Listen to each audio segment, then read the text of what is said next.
বলে শেষ করি।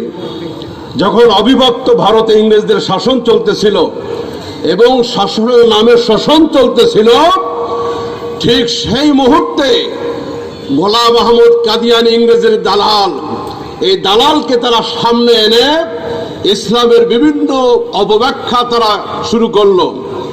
গোলাম আহমদ কাদিয়ানী শুরুতে নিজেকে ইসলামের একজন নিবেদিত প্রাণ ঘোষণা করলো, এরপরে নিজেকে নবুয়তের দাবিদার করলো। যখন মুসলিমদের ভিতরে ইংরেজের বিরুদ্ধে জেহাদের একটা প্রস্তুতি চলতেছে, সেই মুহূর্তেই মূলত কাদিয়ানীকে সামনে আনা হলো, গোলাম আহমদকে, এবং সে বিভিন্ন প্রকার অপব্যাখ্যা করতে লাগলো আল্লাহ সম্পর্কে, রসুল সম্পর্কে। ইংরেজের বিরুদ্ধে জেহাদকে হারাম ফতোয়া দিল, মদকে বৈধ ফতোয়া দিল। ঠিক এই মুহূর্তে শহরের ব্যস্ততম একটা জায়গায়, অবিভক্ত ভারতে শহরের ব্যস্ততম এক জায়গায় নবীর একজন পাগল, সে খতমে নবুয়ত জিন্দাবাদ বলে স্লোগান শুরু করলো। পুলিশ হাজির হয়ে গেল, নবীজির এই পাগলকে চড় থাপ্পড় দিতে লাগলো। যত মারে আর যত থাপ্পড় দেয় স্লোগান তত বাড়ে, খতমে নবুয়ত। কথা বলে না নবীর পাগলেরা, খতমে নবুয়ত। এবার লাঠির আঘাত শুরু হলো, মারতে মারতে তাকে রক্তাক্ত করা হলো। যত পিটানি হয় তত আওয়াজ বাড়ে, খতমে নবুয়ত। এবার আস্তে আস্তে কোর্টে তোলা হলো, আদালতে।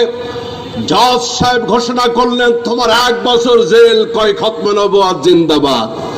তোমার 2 বছরের কারাদণ্ড, খতমে নবুয়ত জিন্দাবাদ। এভাবে 20 বছর তোমাকে জেল দেওয়া হলো। রসুলের পাগলের কণ্ঠ থেকে, নবী প্রেমিকের কণ্ঠ থেকে আওয়াজ বের হলো, খতমে নবুয়ত জিন্দাবাদ। জজ সাহেব এবার বলে, এরে গুলি করে মেরে ফেলা ছাড়া উপায় নাই, যাও আদালতের বাইরে নিয়ে গিয়ে গুলি করে হত্যা করো। এবার নবীর প্রেমিক নাচতে শুরু করলো, আওয়াজ আরো বেড়ে গেল, খতমে নবুয়ত। ওমর যেই মেরে ফেলার হুমকি দেওয়া হলো, এবার তার নাচন আরো বেড়ে গেল, আওয়াজ আরো বেড়ে গেল। জজ সাহেব বলতেছে, মৃত্যুর কথা শোনার পরও যে ব্যক্তি এই আওয়াজ দিতেই থাকে, আসলে তার মেন্টালি সেট আপ ঠিক নাই, সে পাগল। আর পাগলের কোনো শাস্তি হয় না, তাকে মওকুফ করে দেওয়া হোক, তাকে ছেড়ে দেওয়া হোক। এবার আরো লাভ শুরু হয়ে গেল, আরো নাচ